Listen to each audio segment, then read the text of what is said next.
The Gruffalo's Child. The Gruffalo said that no Gruffalo should ever set foot in the deep dark wood. Why not? Why not? Because if you do, the big bad mouse will be after you. I met him once, said the Gruffalo. I met him a long, long time ago. What does he look like? Tell us, Dad. Is he terribly big and terribly bad? I can't quite remember, the Gruffalo said. Then he thought for a minute and scratched his head. The big bad mouse is terribly strong, and his scaly tail is terribly long. His eyes are like pools of terrible fire, and his terrible whiskers are tougher than wire. One snowy night when the Gruffalo snored, the Gruffalo's child was feeling bored. The Gruffalo's child was feeling brave, so she tiptoed out of the Gruffalo cave. The snow fell fast and the wind blew wild. Into the wood went the Gruffalo's child.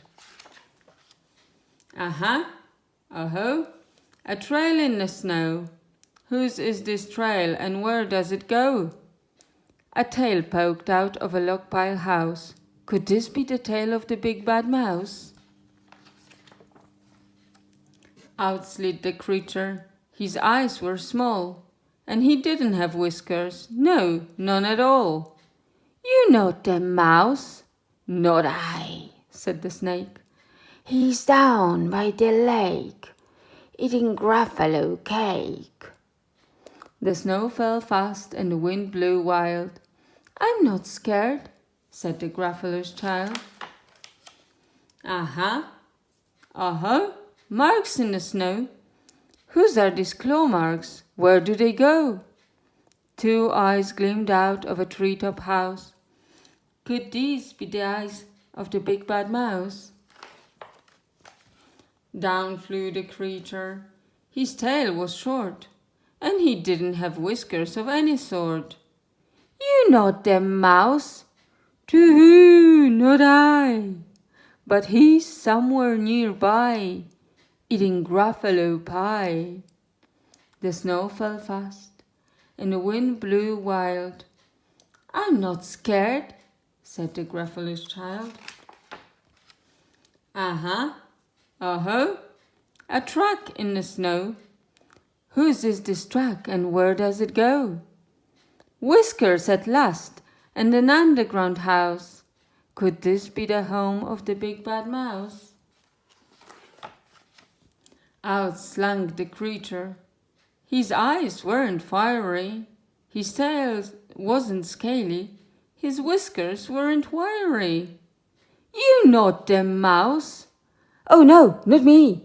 He's under a tree drinking Gruffalo tea.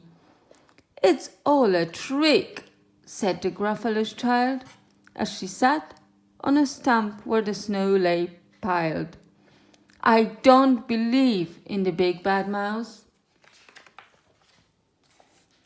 But here comes a little one out of his house. Not big, not bad, but a mouse at least. You'll taste good as a midnight feast. Wait, said the mouse. Before you eat, there is a friend of mine that you ought to meet. If you let me hop onto a hazel twig, I'll beckon my friend so bad and big. The Gruffalo's child unclenched his fist. The big bad mouse, so he does exist. The mouse hopped into the hazel tree. He beckoned, then said, just wait and see. Out came the moon. It was bright and round. A terrible shadow fell onto the ground. Who is this creature so big, bad, and strong? His tails and his whiskers are terribly long. His ears are enormous, and over his shoulder he carries a net as big as a boulder. The big bad mouse! Yelled the Gruffalo's child. The mouse jumped down from the twig and smiled. Uh-huh, uh-huh, prints in the snow. Whose are these footprints? Where do they go?